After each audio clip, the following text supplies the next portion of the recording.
Hello, welcome back to the woods and welcome back to another part of our Bushcraft for Beginners series.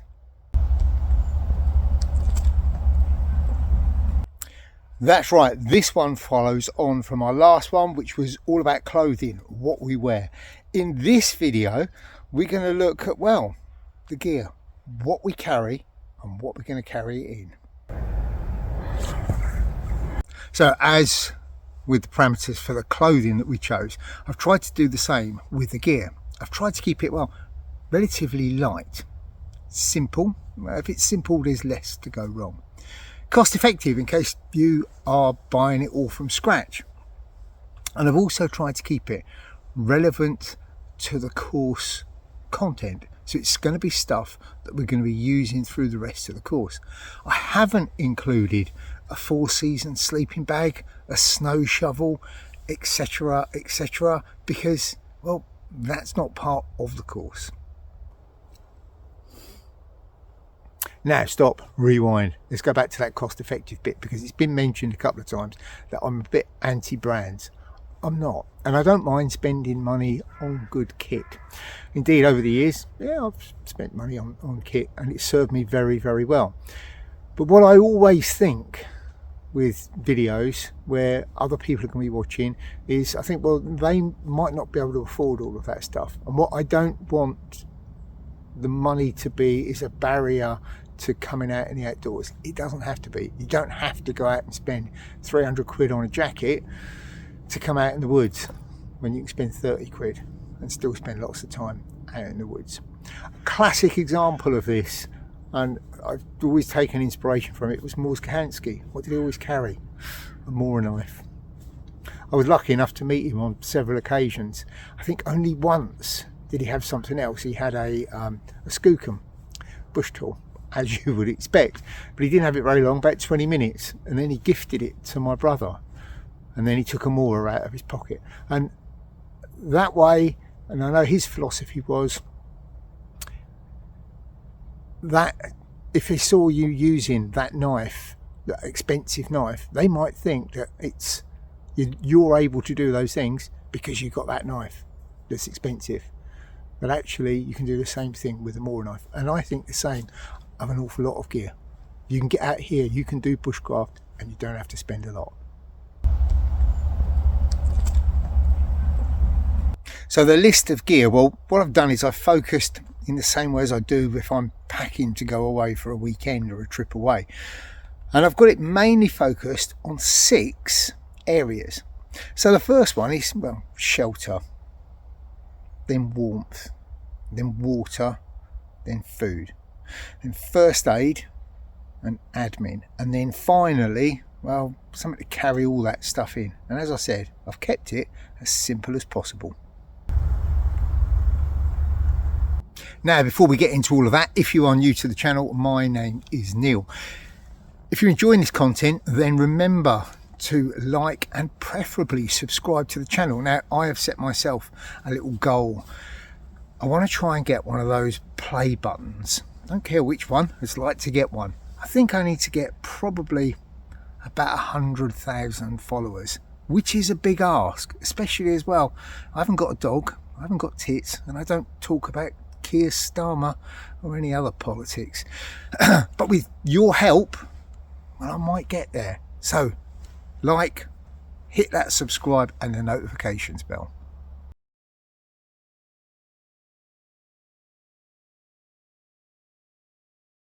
So the first section on our list was shelter. So we're going to have a little look in the pack just to see what I've got for my shelter option. Now, I looked at lots. I looked at the classic DD 3x3 tarp, an excellent item. Well, what I went for was this one good old Dutch Army poncho. These don't cost a lot, and a waterproof poncho is super versatile. It can be used as a tarp. It can also be used to cover me and my kit for when that weather is really, really bad. As I said in the clothing video, yeah, you've Gore-Tex liners, etc, proofing your fabrics. That'll keep you dry for a while. but on a really bad day the weather will get in. Your poncho thrown over the top keeps you dry and your kit dry. So I went for my good old Dutch Army poncho. As I said, it could be a Helicon Tex one, it could be one of the one wind ones. This one I just like, it's durable, it's a great bit of kit, and it's probably more accessible to a lot of people. To go with that, I've also got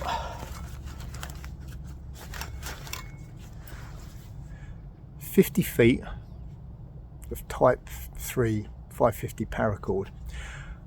This doesn't only get used for shelter, it gets used for quite a few things, and it's always good to have a good hank of paracord with you. It's super fast, versatile, super strong, and super useful.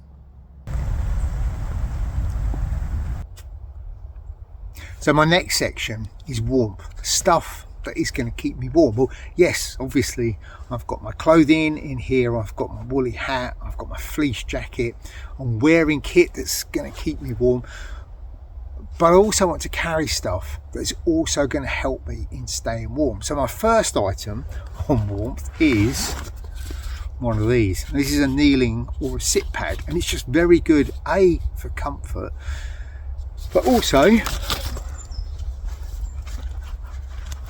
for sitting on. It's putting an insulator between me and a cold surface. It's also great for when I'm working down on the ground to keep my knees up off the cold wet ground. Particularly when you get a bit older, your knees don't like all of that.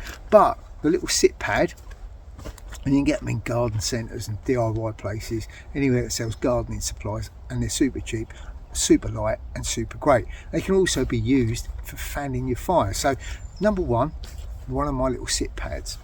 The next item, I'm going into the bottom of my pack, and this one is for those days when it's really cold and really wet and really miserable, and you need that little bit of extra warmth. And this is tucked away in plastic. This is my US Army poncho liner, or a wooby, or a yank blanket, call it what you like. It's a basic lightweight nylon and polyester blanket. In the very warm summer months you can get away with one of these as a sleeping bag. I use mine sometimes as an underquilt for while I'm out. You can just, well, wrap it round yourself. I've done that many times.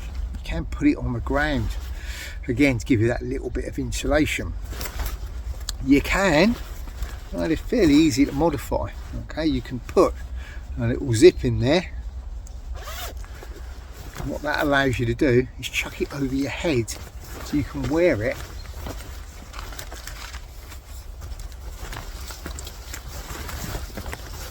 as a poncho, and it just helps to keep you that little bit warmer while you're out in the woods.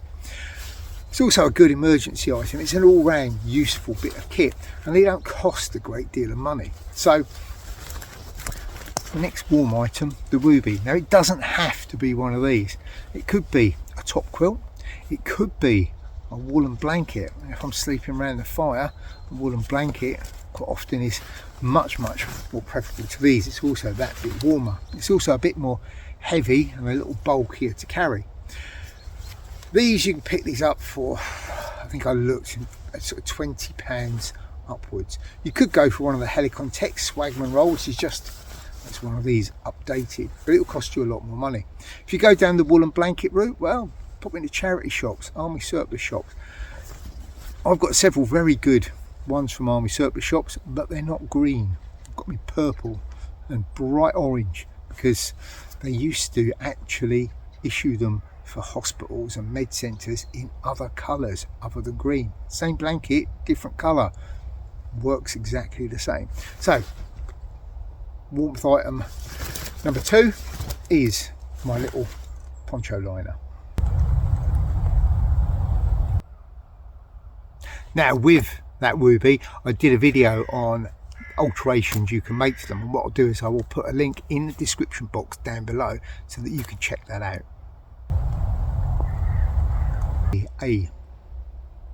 Now this is going to be a bushcraft course, so warmth will obviously include getting a fire going, because there are going to be times when you're going to need to get a fire going, either for warmth, or to get a brew on the go, or to process water. So you need to have means of getting a fire going. Now there are lots and lots of different ones, lots of ways of getting a fire going. The ferro rod, it's good, dependable, an excellent item, and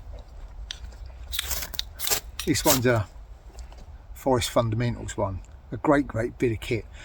The Light My Fire ones, I carry one of those daily, a super useful bit of kit, but these work very well under most conditions, but not all the time, and sometimes you just want an easy life, and for that reason I also carry one of these, and this is just a simple throwaway lighter, and I've gone for one that's clear.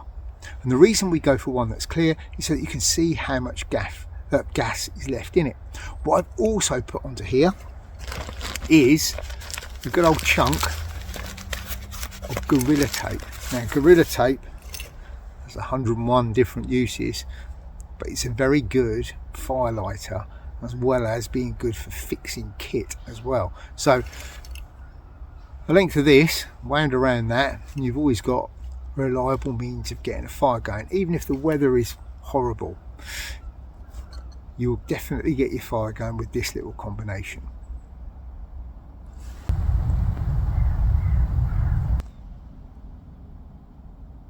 Now my next item of warm kit, well, that is one of these, and this one is a Mylar blanket. Now you guys will all be used to carrying one of these in your first aid kit.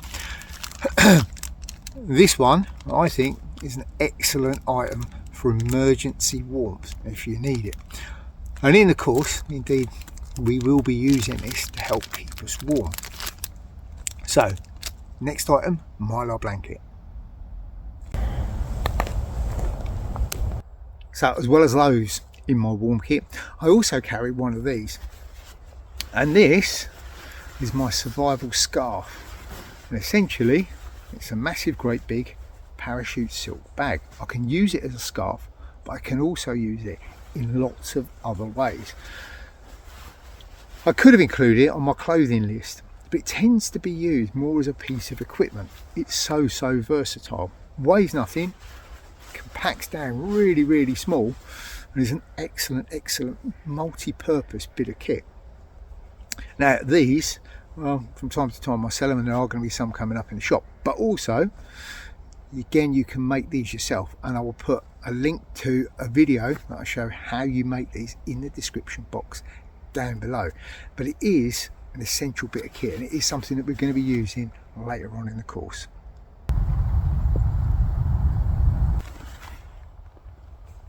So next on our list is water, and what I suggest is that you carry 2 1-litre water bottles. Now they can be anything you like. They can be your standard round Nalgene's, they can be Pathfinder metal ones. Personally I like these ones particularly. These are the Nalgene Oasis ones.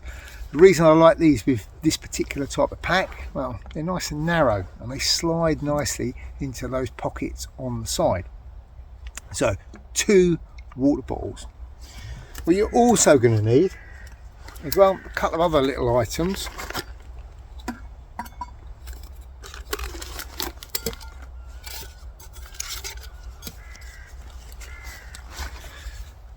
As well as those 2 water bottles, what you're also going to need is, well, waste treating water if you have to gather it yourself. So this is a little water filtration bag.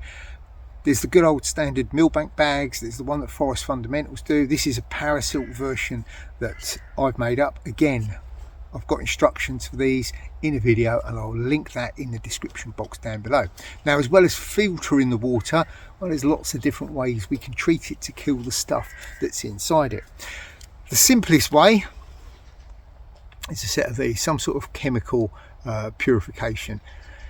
These are Puritabs. We'll cover their use, their limitations, etc. actually later on in the course. But for now, Puritabs, small filtration bag, you should be pretty much good to go.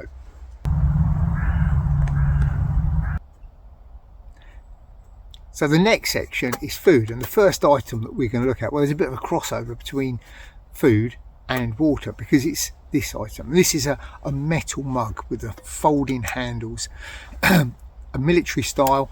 This one, your water bottle can slide inside. If you're a regular to the channel, you've seen me use this lots and lots and lots of times. It is a great bit of kit, and this particular one I've had for years. I bought the lid as extra, and yeah, it's a very good addition. It helps to keep stuff out of the water, it speeds up the boil times, etc. So a metal mug and a lid. I've put a link in the description box for, I sourced one of these on Amazon that comes complete with the lid, so you don't have to buy it separate. It's stainless steel, it's got the butterfly handles, it's not an actual USGI, but it's pretty close to, and it's cost wise it's quite reasonable. Now, as well as this one, for some of the projects later in the video, you're probably going to need another metal cooking pot of some description. Also, if you're processing water, quantities of water, if you need to fill up both water bottles and you're boiling water, then you might want another container as well. Yes, we could go out and get one of the zebra billy cans, everyone loves those, but they are quite pricey. Or you could make one. This one was gifted to me about 20 years ago. It's an old tea caddy. Again, I've got a video which I'll put a link to in the description box down below of how you can make one of these up. It's got a nice little ring on the top, it's got draining holes in the lid there, and it's got your bail handle. So those are really useful features to have on your little cooking pot. Now, as well as that, in your cooking kit, you also want one of these little plastic cutting mats. Super useful. Also, if we're washing foods when we're outdoors, and that's a good idea if we're gathering wild foods, we should have some way of washing it all off and then draining it. Well, a colander is difficult to carry. One of these little mesh bags from the supermarket, well, they're useful for carrying stuff in, but it can also be used for draining. Something else that's very useful is one of these, and this is a pour and store bag. Now, neither of my cooking receptacles have measuring graduations on them. Instead, this has measuring graduations on it. It also has an open out base that's flat, so you can open it out, pour liquids into it, and it will stay nice and stable and upright. So it just means you've got a foldable measuring jug if you need it. Obviously, you're also going to want a spoon. It can be one like this, can be one that's at the kitchen drawer at home. You're also going to need some form of cooker and cooking system. Well, I tend to go for a little mesh stove. Now, you can buy a purpose-built bottle. These are just little travel bottles wrapped in a bit of duct tape and marked up as meths. I've had these for years and they work. Yes, I've got one of the Trangia ones. I've used various ones over the years, but these are cheap, lightweight and effective. This is one of my little puck stoves. Now, this is a basic, very simple alcohol stove, and it was based on something called the Monkey Boy stove, and they're very simple to use, but also very simple to make. Again, down below there's a link to a video I did called the Stealth Stove, and that is one of those stoves, and it shows you how to make one of these out of an old Vaseline tin. And then you're also going to want some sort of cook stand or windshield.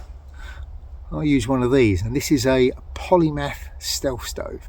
It's 3 pieces of steel that link together. There's a small triangle that fits into it as well. It can be used as a pot stand, it can be used as a very small little fire pan. It doesn't weigh very much. It's very simple. If you're a regular on the channel, you would have seen this lots and lots. And then finally, something to drink / eat out of. Now, I've got carved wooden kutskas, I've got all manner of different things. This one is one of those folding cups, and I've had this one for a long time. It's a bigger one than normal, It will hold a good quantity of liquid. It also is big enough to be used as an eating bowl as well. So this, lightweight, simple, versatile, great bit of kit.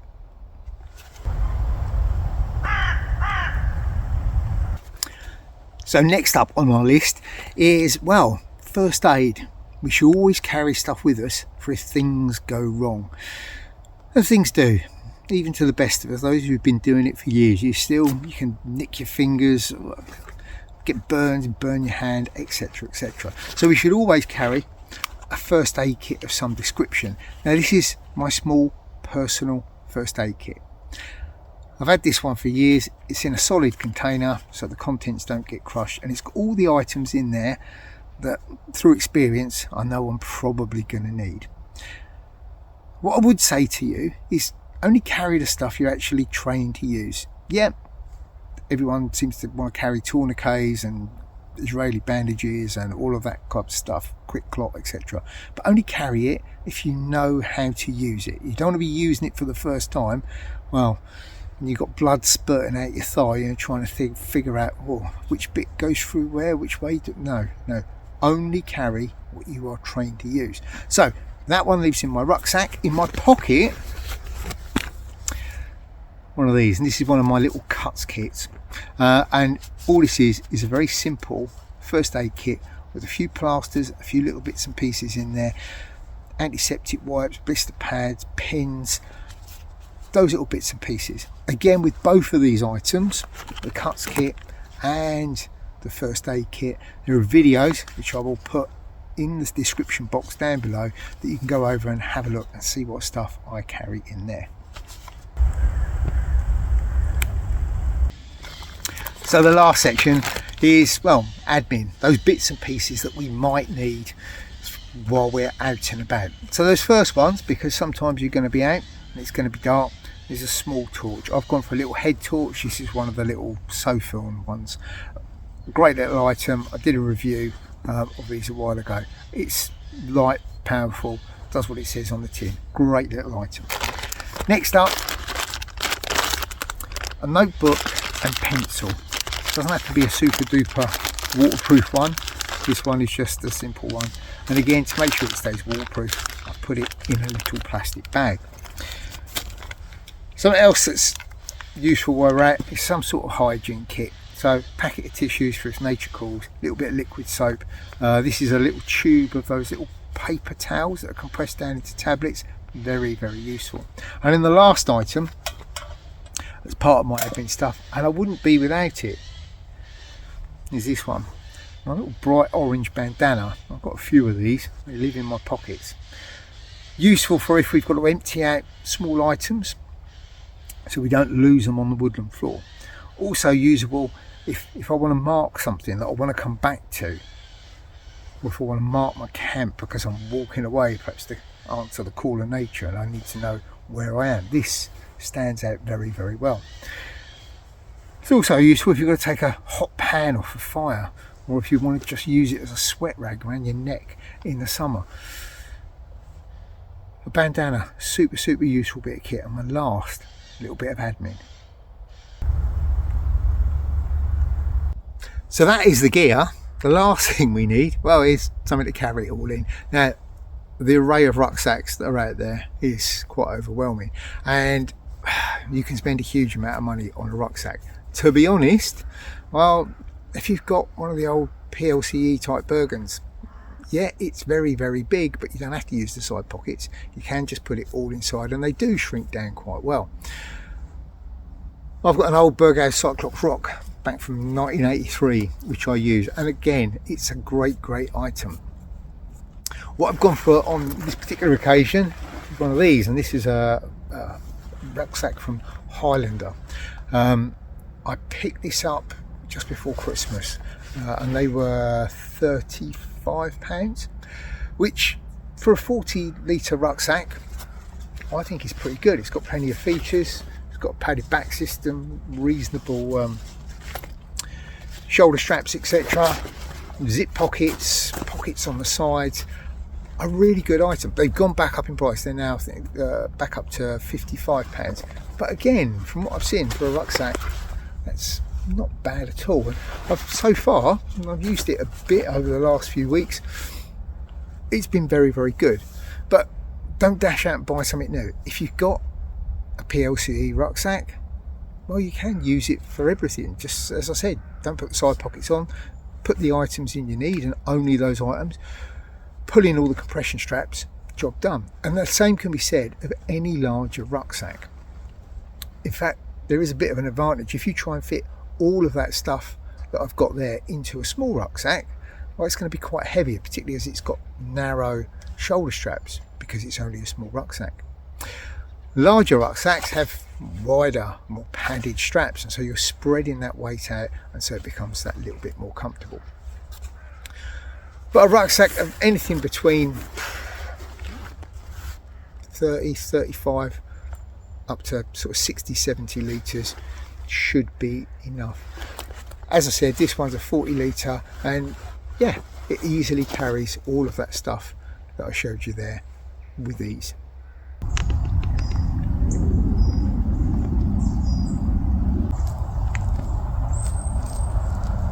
So there you go, that is the gear. That's the stuff that you are going to need for this little bushcraft course. Hopefully there's items there that you already have, but even if there's stuff that you've got to go and buy, I've tried to keep it all relatively low cost, so it should be affordable for most people. As I said, for some of the items, I've actually put a link in the description box for how you can make them yourself, and that's a very good way to save money on kit. Make the kit yourself. I know not everyone will agree with my choices, but those are the items that, well, a lot of them are very tried and tested and stuff that I know works, and that's really all I want to pass on to you guys, is stuff that works, not stuff that, well, might be good. Stuff that actually works. So there you go. Now I know there's been a couple of glaring omissions. People are going to say, oh, but you haven't put this in and you haven't put that in.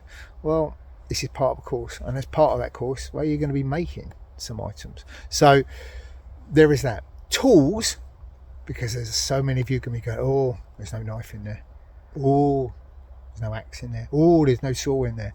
Well, tools is going to be the subject of the next video, so remember you to stay tuned, look out for notifications for that one. So there you go, that's pretty much everything. Down below in the description box there is a link over there, well, to many things, how-to videos, the different bits of kit that I've used, but there is also a link to the Greencraft shop over there.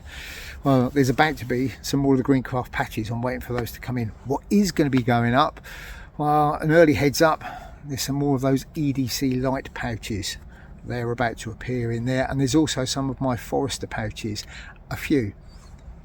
They were originally offered up to my patrons, and they get a discount and they get the early heads up.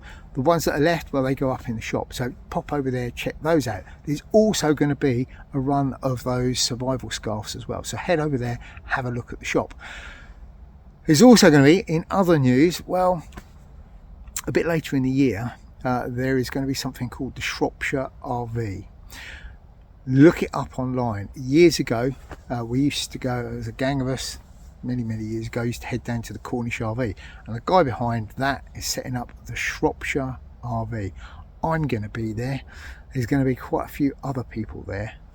Are you going to be there too? Anyway, I think that's everything. I've been Neil, and until next time, stay safe in the woods.